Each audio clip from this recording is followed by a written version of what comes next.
Hey everyone, welcome back to my channel in the beginner course of n8n. Today we are demystifying one of the most fundamental concepts in n8n, that is nodes. If you want to build powerful automation, understanding node is absolutely essential. By the end of this video, we will know what nodes are and the different types and how to use them to create your own workflow in n8n. So let's start with the basic. A node in n8n is like an atom of your workflow. The smallest building block every workflow you create is made up of nodes connected together.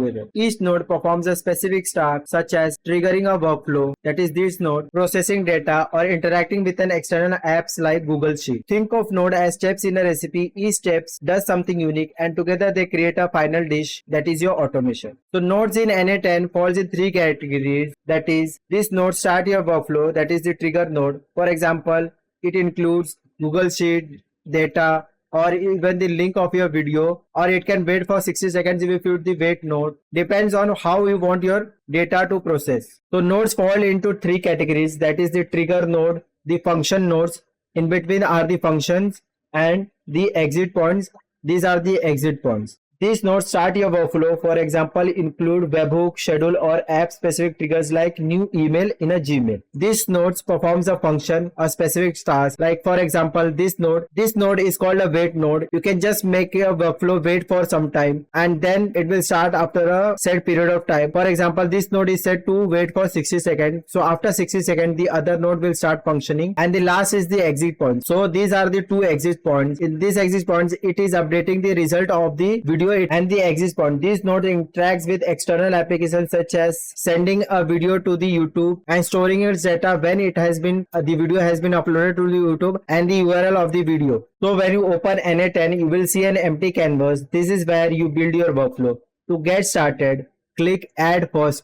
So when you click on the plus button, you will see set of nodes. So first we are going to take a trigger node which will start your workflow.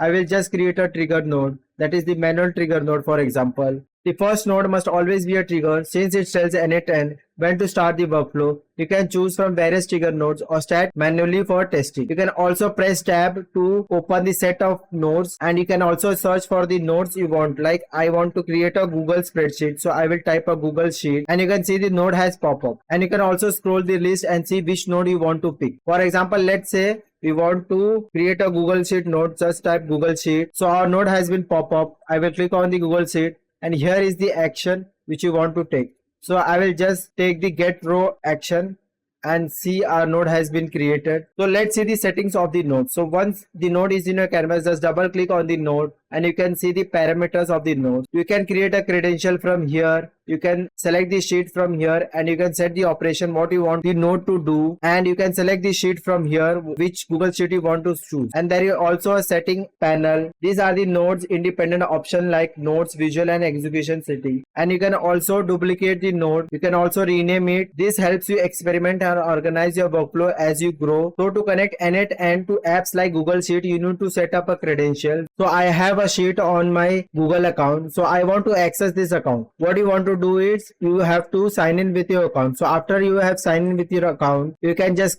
click on the credential you have created, and you can just click on the sheet with the document.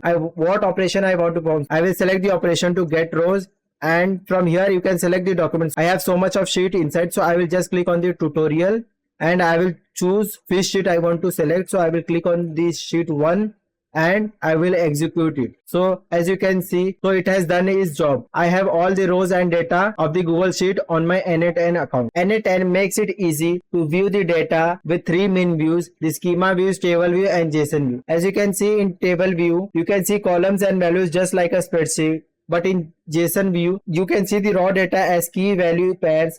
It is great for debugging. And in schema view you can see all possible keys and example values. These views help you understand how data flows through your workflow and troubleshoot any issues. Every node has an input and output data. The input data, the data nodes receive from the previous step, and the output data is produced and passes to the next node. So I have walked you through a real example on how to get rows from a Google spreadsheet using n8n and store data in Google Sheet on n8n. You will see all the sheets data including empty fields. You can switch between table, JSON, and schema views to inspect the output. Nodes also have advanced settings settings. The execution options control how and when the nodes run, like run once, retry. You can also decide what happens if something goes wrong, and you can also add nodes for your workflow which help for documentation and collaboration. Many nodes offer additional filters and options at the bottom of their settings, letting you fine tune how data is processed and output. If you are finding this breakdown helpful, please hit the like button and subscribe for more n8n and automation tutorial. If you have questions about nodes or want to see specific example, drop a comment below. So to recap so far, nodes are the core building blocks of n8n workflows. They come in three main types: triggers, functions, and action. Each node is configurable with input data and output data and advanced settings. Credentials are essentials for connecting to external apps, and n8n data views makes it easy to track and debug your automation. In the next video, we will dive deeper into how data moves between nodes and how to work with different data formats in your workflow. Thanks for watching. If you enjoyed this video, subscribe and turn on notifications so you never miss an update. Comment below with your automation ideas or questions, and I will see you in the next video. Happy automating.